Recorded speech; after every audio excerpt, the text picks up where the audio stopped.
Mate, I'm telling you, that intro is. I think we've put the knocker on a lot of ponies. Yeah. Like Imperatriz obviously has gone on to do great things. She retired. But she's retired now. Without a fight. Injured. Overpass is still going around. Well, he'll be in the quokka, no doubt. Yeah. Kitty Cat Tom is an actual cat. Meow. Meow, meow, Meow, meow. Meow, meow. Zardozi, good. Fine. But, you know. Who else is in that? Radina, where is he? I don't know. Not to be seen. Romantic Warrior. He's still doing his best work over in Hong Kong. Yeah, subsequent Group 1 winner in Hong Kong. That was a tough win, actually, that win in Hong Kong from memory. He's a tough horse. He's incredibly. Here's a question for you. If he comes back to Australia this year for the Cox Plate and he races one Pride of Jenni, does he get the chockies done? Does he get the chockies again? Mate, how good? How good is that horse? Oh, Pride of Jenni. I've just blown away by that win. It was, if it's not the best win I've ever seen, it's right up there. It was simply divine. Yeah. We weren't on her, but we started cheering her with a couple hundred to go, willing her to win. Mate, the rugby league club that we were watching it at this afternoon, the greatest game of all. There was applause.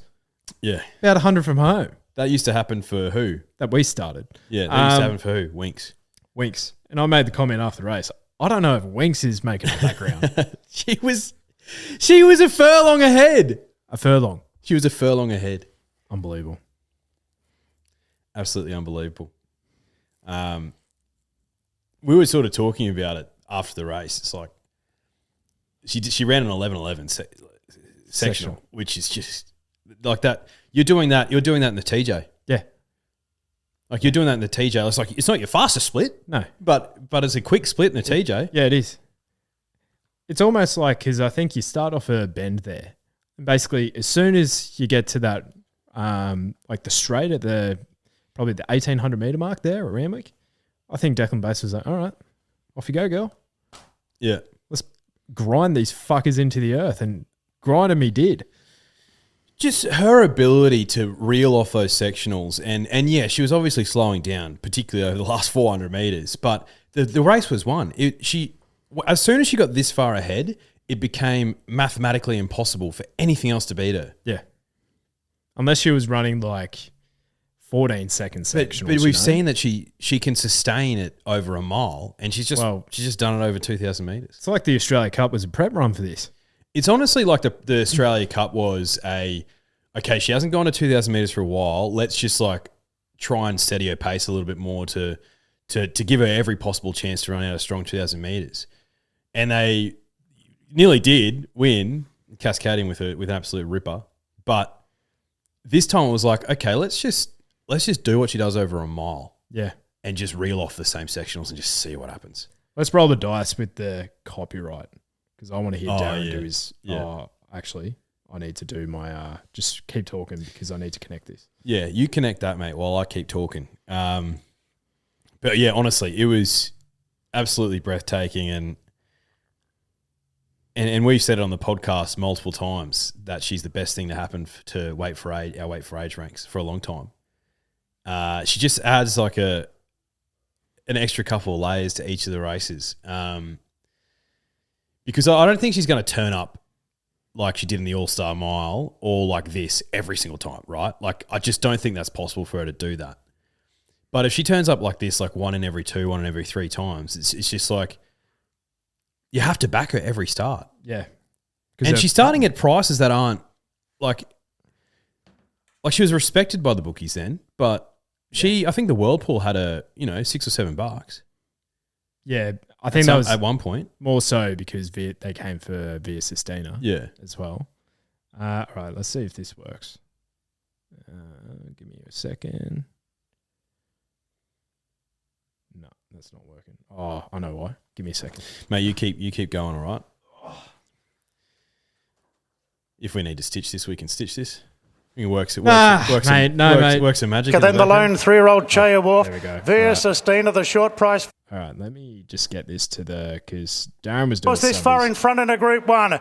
Pride of Jenni, the best part of 25 lengths clear. Mr. Brightside Willow just wants to sit back for the time being, then Plaster Carousel the outside. Further back to Zayrek Kovalika, followed by Chea Wolf via Sistina, Buckaroo and Cascadians last of all. This is unbelievable. Pride of Jenni about 30 lengths in front in the Queen Elizabeth Stakes.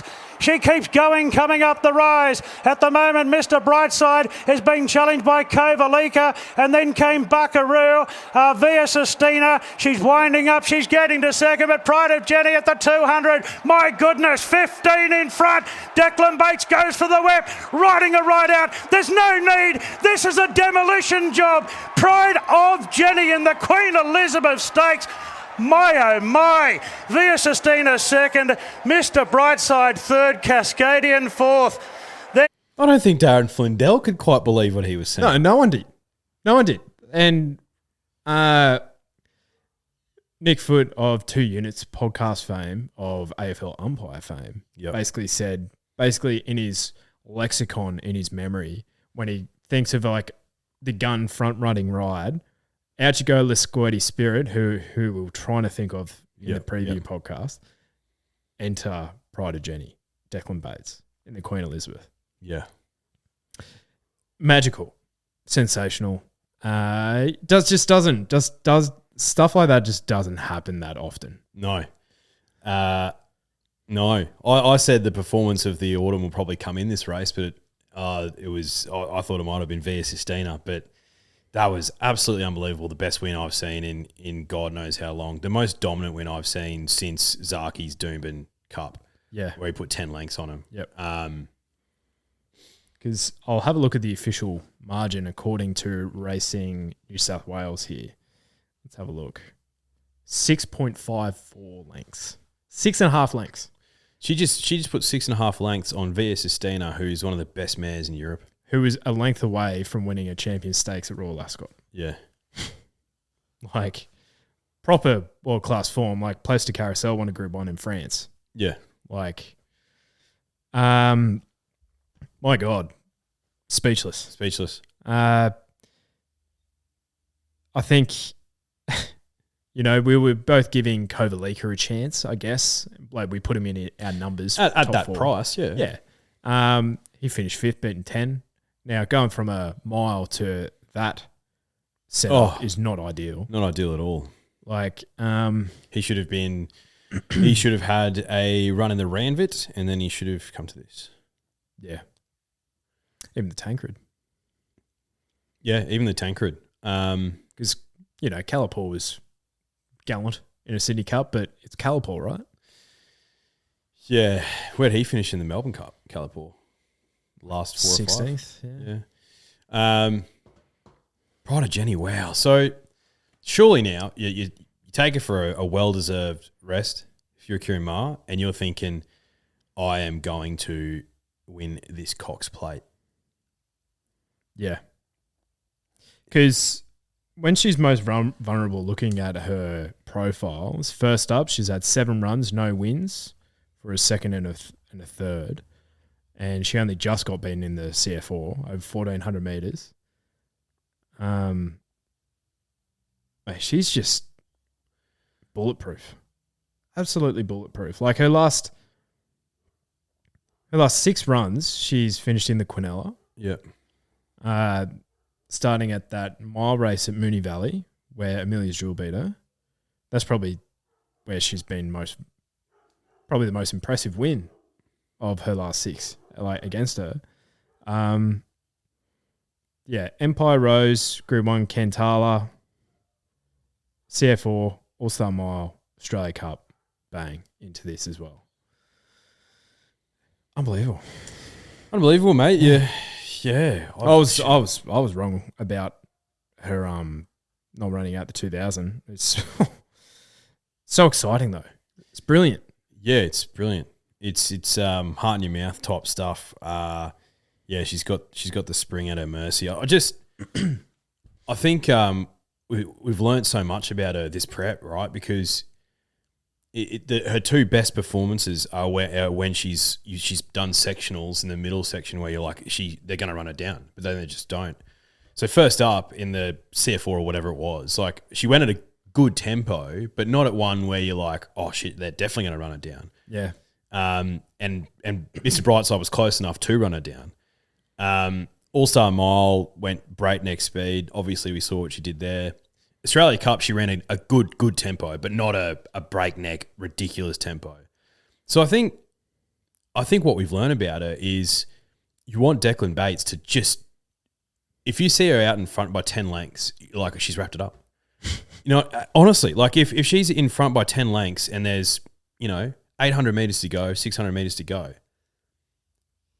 and she's been busting out like 11-11s, what can the others do? It's mathematically impossible. Yeah. So in the initial wrap-up, right, Mr. Brightside runs third. Not a bad run, but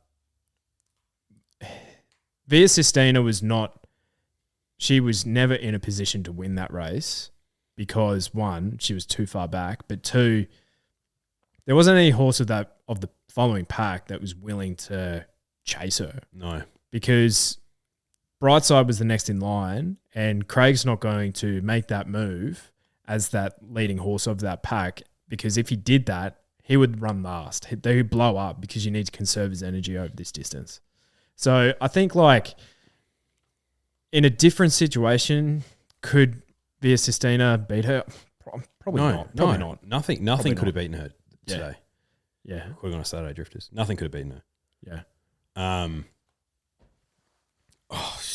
Never seen anything like it. In my time, watching the great game, phenomenal stuff. Like, does Winx run it down? She's probably the only horse who could. Like, she's probably the only one who could. Like Winx was. She's probably 6 lengths better than Via Sistina. So it's like she's in the finish, but it's a head bobber. Like, I think that's how good this performance is. Yeah. Yeah, I think that's a significant spike on what she's already done. Yeah. Which, so I'm so glad she can run out a 2,000 meter, mate. Because that Cox Plate, I'm hoping Romantic Warrior comes back. I hope she gets there fit and well and bright in good form. I hope Celestial Legend runs as a 4-year-old. I hope Militarized runs as a 4-year-old. You know what we need? We need the Japanese back. Yeah. Send one of them over. We love the Japanese. Oh. Imagine Liberty Island. I'm not across Liberty. Liberty Island is the daughter of Yankee Rose. Okay. And she won I think it's the Triple Tiara, like the Triple Crown. I don't know what it's called, but basically the 3 elite fillies races. Okay. And she ran second to Equinox in that crazy race. So she's out of an Australian dam, Yankee Rose. So, and she's very, very good, mate. Like, if she came over here for a Cox Plate, that would be mint. Oh, how good's a Cox Plate? Yeah. How good's horse racing? 2,000 metres, weight for age is the best racing in the world. It doesn't matter where you are. It's fascinating about Jenni, right? Would they... Obviously, the owners are on the ride of a lifetime. They have so many... you see the Jennies everywhere. Jenni Lala. Like, there was another one running at Morphettville today. It's good to see. Fantastic to see. And obviously, all of them are named after... I think the daughter that might have passed away. Yep. So, they obviously put a lot into the game. They deserve everything that they're getting. Yep. Could, like, a little international trip be on the cards? Mate. The thing is about Pride of Jenni, which is so unusual, is, like, I've never seen a horse spike like this. Like, she's 6. She's not a 4-year-old mare. She's not a filly who she was a good filly and gone to another level. Like, she's 6. Winx retired at 7. Yeah. So we might only have, one more season of this, which is devastating. Great, but devastating at the same time. So it's almost like if they had to do that, they'd need to do it. They'd need to do it in the next 12 months. But mate, I would love to take it to Royal Ascot and just be like, try and chase me down, you fucking Europeans. Like, Kieran Maher's the type to do it, mate. Well, with the connection of David Eustace, like, Yeah, Hong because Kong. Harry Eustace, Hong Kong as well, but David Eustace's brother Harry, like they do all the pre-training for all the internationals that they get over here. Yeah. So it's like they've got the base set up there already. So I'm sure they'd get along. But mate, if she wins the Cox Plate, it's like, well, what else does she need to do? There's nothing else she needs to do as a weight for age horse. So you tick that box, and you don't need to win back-to-back Queen Elizabeths. Take her overseas. it's been the girls' autumn. It really has. Oh yeah, Like Chain of Lightning win the TJ, the girls doing basically the Queen sweep of the 2-year-old features. Pride of Jenni by dominating the All-Star Mile. who's the best 3-year-old sprinter now? Oh, Estriella? Yep. Well, Cylinder's off to start. That's what I mean. Another filly. Yeah, true. Yep. So Probably. the fillies are. It's not King's Gambit. No, it's definitely not King's Gambit. It's not Osmosis. Well, yeah. Well, who else was in that race? Well, it's not Schwartz. It's not Jolly Star. She was good though. She was good. She has her progression, like for Chris Waller horse to do that first up. Like that, it was a competitive arrow field, but it just stinks of B graders to me. It's not a vintage edition. No, it's not. And it's like Arkansas kid finished second to Estriella, and he was like a couple lengths off him, I think, in the end. Mm. And, she beat him by 2.5 lengths. So maybe Jolly Star, but Jolly Star's wanting out to the mile. So, yeah, I don't know. I think Corniche wins that with equal luck. But so be it. So, yeah, Pride of Jenni. Wow. So Queen Elizabeth can really, it can throw up a epic performance, can't it? Oh, just, flash back to 2 years ago with Think It Over. Yeah. And even last year, Dubai on it was smart, mate. Yeah. Smart win. So we had an episode a few weeks ago called "What Proud of Jenni." I don't know what to call this one. Even more Jenni, pride. even more proud of Jenni. Even more proud of Jenni. Jenni worshippers. Yeah, it's a good shout. I didn't even think about that because we are recording this. We literally just watched the last race at Randwick, so we're getting in early so we can get on with our weekend. Yeah. Other races to cover, obviously. Ugh, boring. Let's just talk about the Queen Elizabeth for an hour. Moods, Autumn Angel. It just stunk of a bit of a ambush, didn't it? It did. The riding was on the wall last week, I think, carrying 61 kilos and running super well there. And the stable was exuding confidence this week. She's a good filly, Autumn Angel. I believe it's the Autumn Sun as a stallion in his first Group 1, so good to see. Wasn't clear the entire length of the straight there either, but her momentum didn't get halted, I guess. No, and she followed the right horse into the race in Orchestral. Mark Zara's got this in him, doesn't he? Like he can pull some pants down. Yeah, he does. I saw someone on Twitter suggesting that he's not like he only cares about the big races. I was like, hang on, he rides plenty of winners during the midweeks as well. But he's a grand final jockey though. Yeah. I'm not like going if he's on a midweeker. You know what I mean? Oh, definitely not. No. But yeah, grand final jockey. I'm like, I was buoyed when he was like, yeah, I'm riding without a fight, not Gold Trip. I'm like, yes, Mark, I want you on this thing, mate. 100%. He said after the race, I saw an interview quickly. He was like, geez, this filly's a stayer and a half. Like she's a Cups horse. So yeah, he would know. Yeah, he does. Well, like she's just done that. Very elegant. Did she win the Caulfield Cup as a 4-year-old or as a 5-year-old? Oh, I'd say 5. I reckon it's really hard for the 4-year-old mares to win a Caulfield Cup. Like I don't think history is really kind to him, and she's not very elegant, obviously. But I hope those 3 fillies, Zardozi, Orchestral, and Autumn Angel, continue to race each other because we need some extra depth in that sort of 2,000 to 2,400 meters. I think they're obviously the ones, and it's like, Moods pulled the right rein because Autumn Angel was the one that beat Tropical Squall at Caulfield. I Yes, reckon. that day that And he- without a fight won the Caulfield Cup. Yeah, Bang, pulled up stumps. He was like, you know what? She's an Autumn filly. And what a brilliant decision. he's a phenomenal trainer. And Catherine Coleman. Stoked for Catherine Coleman.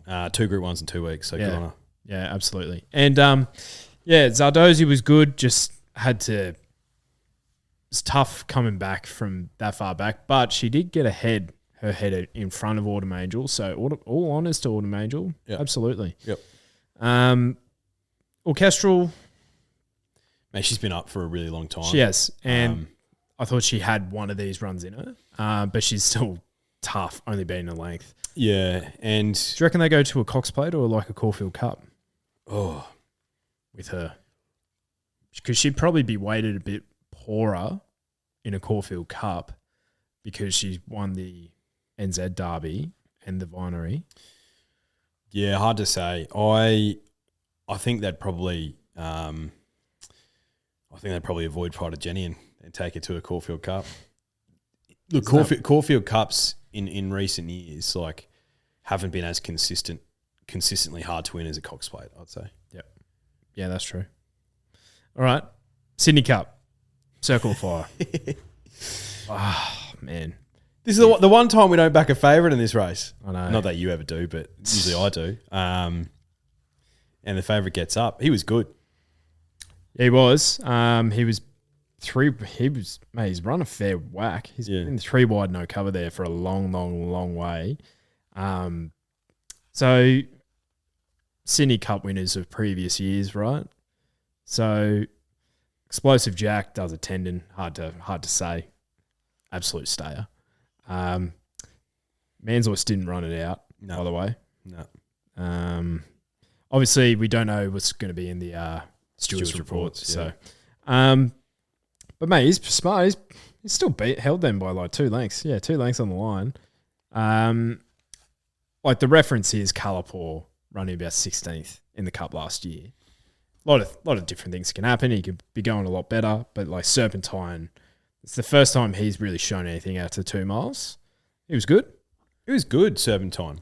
Maybe potentially just like it's like the Sydney leg potentially is for these horses is better. Like they do the majority of their racing that way. I don't know. Yeah, he's just in good form, right? He's got a bit of confidence up. And from his win last start, like he looked dead and gone like 3 or 4 times and fought back. So he's clearly, tough horse. And Sydney Cup, it's easier gravy. I wouldn't have taken him here, even though he's run really well. I would have even had a freshen up because he runs super first up, really, really good, well, and he's going to have that residual fitness. I would have taken him to a Doomben Cup. Yeah. Doomben Cup and then Q22. Yep. A few weeks later. Not that he won't necessarily do that. Salino? He was good.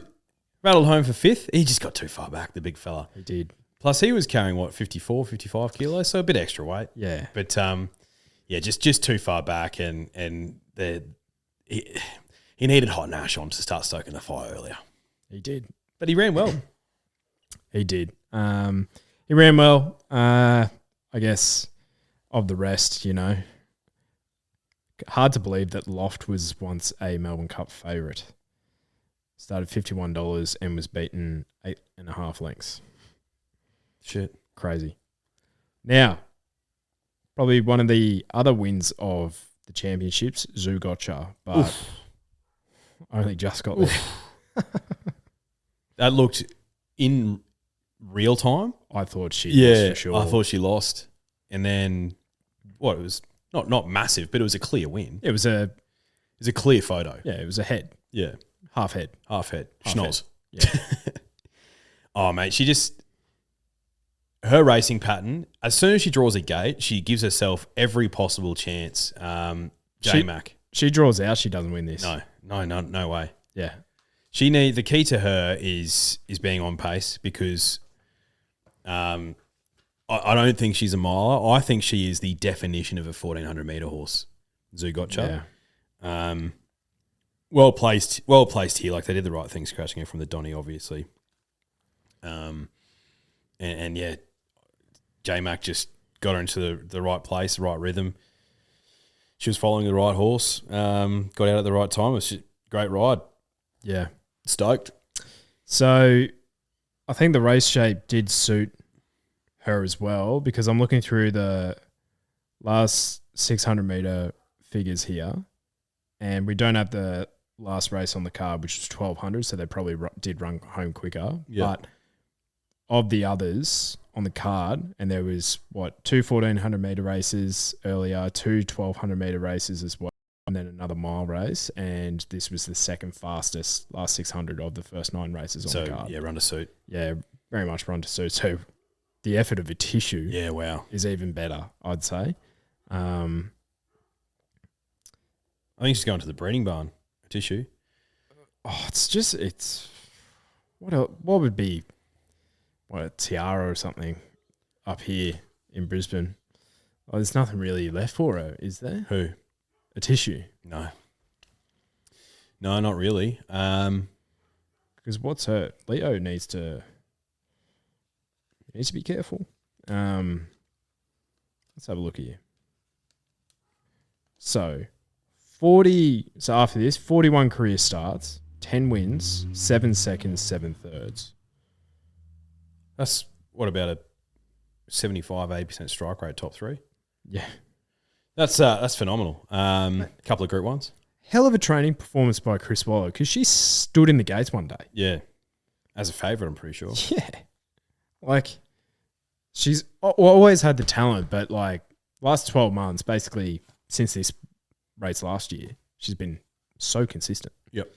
And Samana, the prep that never ends. Again, mate, like, just these mares in form. Just keep backing them. Like, you can back them with confidence for sure.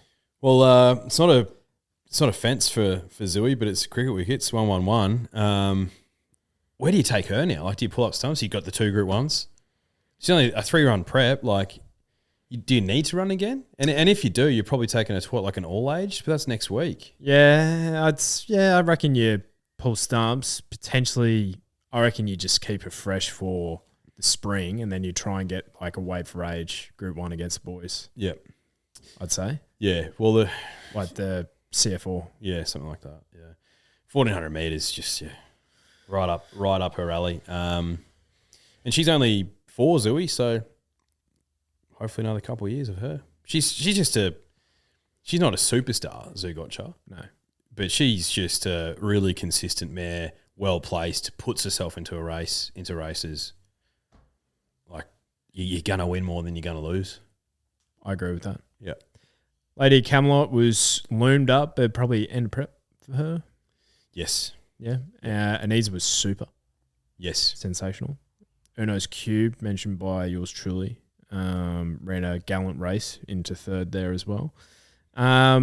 Territory Express, amazing story with this. Paul Nicoforo, if that's how you pronounce his name, only 4 horses in work, wins a $1 million provincial midway championship final worth $1 million.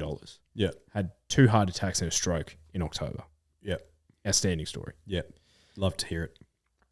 Writing was on the wall because he ran a bees within Democracy Manifest. That's great form. And you know, said before the race to a friend of ours, it's only 4 winning chances in this race. That thing, straight acer, Shadows of Love, and Willinga Freefall. And turns out that first 4 paid 1,600 to 1. And we did not have any of it. Nope. Broadsiding was good in the first. Panic was fine in a very bunched finish there. Lively just didn't quite get the job done there. Jolly Star was super. Yep. First up, Corniche unlucky. And yeah, sunshine in my pocket. Disappointing. That was disappointing, wasn't it? Look, Johnny didn't give him every chance, but even if he did have every chance, I'm not sure if he would have won. No. And it's, again, these big grand finals, although it's at Bendigo, it is a step up in grade. Doing it all in your first prep's hard. Doing it really, really hard. So I think that's something I'm probably going to take with more weight heading into the spring and the winter as well. So we're heading into the last of the Sydney Group 1s. We've got the Champagne Stakes and the all-aged stakes. Yeah. So, yeah, all-aged stakes, I'm guessing the TJ form is going to come to the fore there. And then the Champagne, like, tough. Yeah, very tough. Well, is Manal there? She's the obvious one, isn't she? Like, Steve, remember Traffic Warden? Not Traffic Warden. Tom Kitten, I think on the week back up, I reckon, went to the Champagne, ran like 5th, but he was like supporting the market. So you'll probably have Broadsiding go there as well. And that was probably a better win than what Tom Kitten was last year. So Linebacker. Yeah, linebacker. So some alternative form lines there, but I know we're not geniuses at this current stage of where that's all at. No. You Not tell at him, all. Leo. Yeah, gee whiz. He's going turbo. He's going Tommy Turbo. Tommy Turbo. All right, so let's have a quick look at those markets then. With the good people in Neds. It's so devastating that Celino didn't place. That would have been so nice. All right. Oh, yeah, the Quokka as well. All right. Quokka. Let's have a look at the Champagne Stakes. So Manal, 260, linebacker, 350, broadsiding, $5, Prost, 7s, Devana, 13s, Anode, 15s, Espionage, 15s. That'd be going for 1,100 to 1,500. Yeah, that's not going to happen. Fearless. Yeah.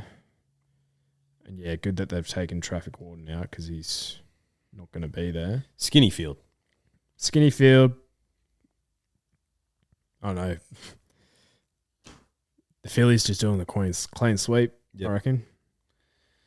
Yep. All age. Ooh, Espiona. People looking at that run where she was held up.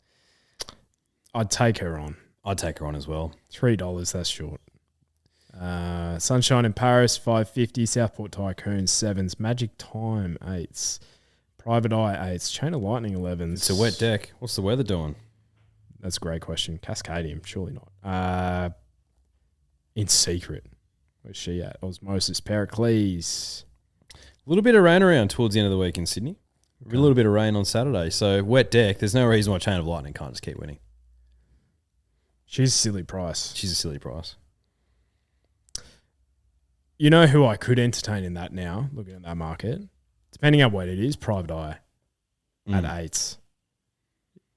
He had a trial, I think. Like Joe Pryor was saying the entire time, the target is the TJ for this horse. Scratch him. Shift it back a fortnight. I love seeing horses on grand final day. Yeah, $8 is a good price for him. Yeah. He's due. He's due. He's due. But he can also brain a field by 3 lengths. Can also run on a bit. The strike rate would suggest so. Really? Yeah. Is it that bad? I'm just assuming. I feel like he wins. I'd say his strike rate would be, I don't know, guessing 20%. It's even better, 33%. Oh, it's good. 33 starts, 11 wins, 5 seconds, 2/3. Yeah, it's good. It doesn't run on that much. Yeah. He's won 9.6 million in prize money. Shit. Everest will do that. All right. No, obviously no questions because we are doing this before any of that went up on the Instagram, so apologies for that. Yeah, pride. Just so proud, Jenny. Yeah, so unbelievably proud. So proud. So proud, man. Onwards and upwards. It's exciting. Yeah. Best thing that's happened to our Way for Age ranks, which some other people are saying as well. Hey, we've got the hot takes, mate. Yeah. We've got the hot takes. Yeah. Oh, actually, should we see if we've received an email about the Masters? Because that would be hilarious. Oh, we have. Okay. Find me. All right. So, one Declan Jones and myself are in this Masters tipping comp. And I did help Jonesy put his tips in for it. I'm not a golf guy, Drifters. Well, it turns out neither am I. Because I have a strong inkling that Jonesy could be last.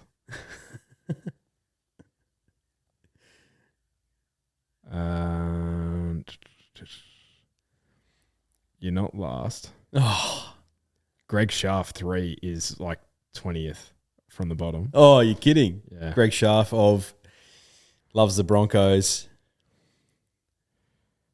in the ownership of Counter and Port Seafoam. Avid listener. G'day, Greggy. Off the top, I can't see you. So you're doing bad, but not bad enough. Yeah. So we need... oh, there you are. So you're 2,619th out of 2,697. Shit.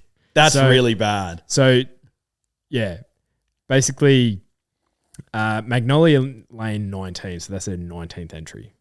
Wild.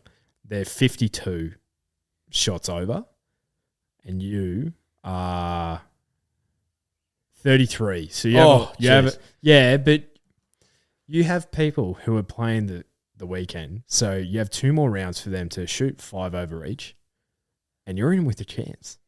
Because I reckon their chances are already done. You know what I mean? Yeah, I know what you mean. Give me strength, Drifters. Give me strength. Winners win. Oh, God. Apologies. All right. Haru, we'll see you Wednesday. See you Wednesday.